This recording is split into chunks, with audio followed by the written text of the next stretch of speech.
నెల్లూరు జిల్లా కోవూరు పట్టణంలోని 1-2 వార్డులలో ఎమ్మెల్యే వేమిరెడ్డి ప్రశాంతిరెడ్డి స్థానిక నాయకులతో కలిసి పర్యటించి గడప గడపకు వెళ్లి ప్రజా సమస్యలను నేరుగా అడిగి తెలుసుకుని ప్రజల నుంచి వినతులు స్వీకరించారు.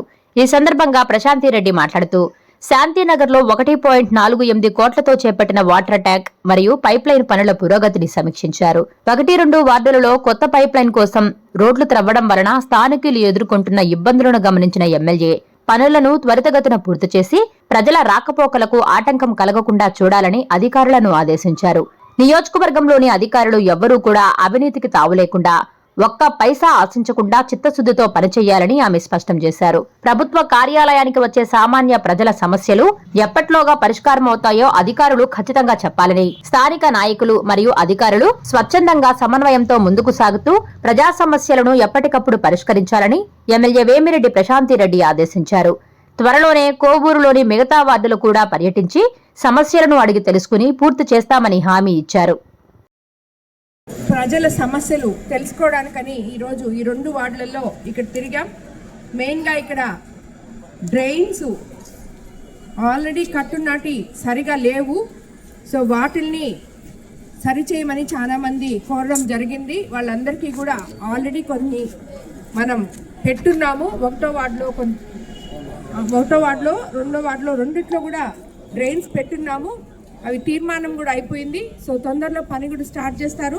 అలాగే శాంతినగర్లో జల్ జీవన్ మిషన్లో భాగంగా 1,48,00,000తో వాటర్ ట్యాంక్ పైప్ లైన్ కూడా చేయడం జరిగింది. అదేవిధంగా ఇక్కడ కూడా ఈ 1-2 వార్డులలో జల్ జీవన్ మిషన్ మొత్తం తవ్వేస్తున్నారు, పగలగొట్టి రోడ్లు.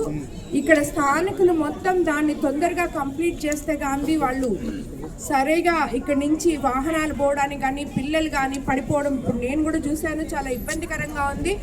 దాన్ని తప్పకుండా జల్ జీవన్ మిషన్ వాళ్ళ కాంట్రాక్టర్స్తో మాట్లాడి ఇది ఇమీడియట్గా స్టార్ట్ చేపిస్తామని కూడా నేను తెలియజేసుకుంటున్నాను. అలాగే ఇక్కడున్న స్థానిక నాయకులు ప్రజల సమస్యలు తెలుసుకోవాలని, వాళ్ళని ఎక్కడైనా సరే సచివాలయం దగ్గరకు కానీ ఎంఆర్ఓల దగ్గరకు కానీ స్థానిక నాయకులు తెలియని వాళ్ళకి తీసుకోబోయి వాళ్ళ సమస్యల్ని పరిష్కారం చేసే విధంగా నాయకులు పనిచేయాలని చెప్పి ఇక్కడ వెంకటేష్ అన్న, భాస్కర్ అన్న, కృష్ణ, లోకేష్ అందరు ఉన్నారు స్థానిక నాయకులు. అలాగే తెలుగుదేశం నాయకులు, కార్యకర్తలు ప్రతి ఒక్కరూ దీంట్లో భాగస్వాములు కావాలని కోరుకుంటున్నాను. అలాగే అధికారులకు కూడా చెప్తున్నాను, ఏ తెలుగుదేశం ఒక మనిషి, తెలుగుదేశం నాయకులనే కాదు ఎవ్వరు కూడా ఒక మనిషి మీ దగ్గరకు వచ్చి ఒక పని అడిగితే సరిగ్గా వాళ్ళకి సమాధానం చెప్పాలి.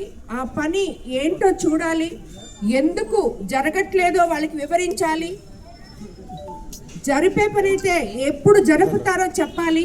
అందుకు ఇక్కడున్న స్థానిక అధికారులు ఏ ఒక్క ప్రజల నుంచి ఒక్క పైసా కూడా ఆశించకుండా కోవూరు కాన్స్టిట్యున్సీలో అధికారులు పనిచేయాలని చెప్పి నేను మరీ కోరుకుంటున్నాను.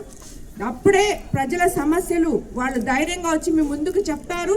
ఆ సమస్యలు కూడా తొందరగా తీరుతాయని చెప్పి నేను అనుకుంటున్నాను. కాబట్టి స్థానిక నాయకులు, అధికారులు స్వచ్ఛందంగా ముందుకొచ్చి ప్రజల సమస్యలు పరిష్కరించాలని చెప్పి మీకు అందరికీ నేను తెలియజేసుకుంటున్నాను. ఈరోజు 1వ వార్డు 2వ వార్డు మాత్రమే తిరగడం జరిగింది. వచ్చే వారం మరికొన్ని వార్డులు ఇలాగే కోవూరులో ఉన్న 20 వార్డులు కూడా కంప్లీట్ చేస్తామని చెప్పి కూడా మీ అందరికీ నేను తెలియజేసుకున్నాను. ప్రతి వార్డుకి వస్తాను, ప్రతి గడపకి వస్తాను, ప్రతి ఒక్కరి సమస్య తెలుసుకుంటాం, అందరికీ అండగా ఉంటామని చెప్పి మీ అందరికీ తెలియజేసుకుంటూ ధన్యవాదాలు తెలుపుకుంటున్నాను.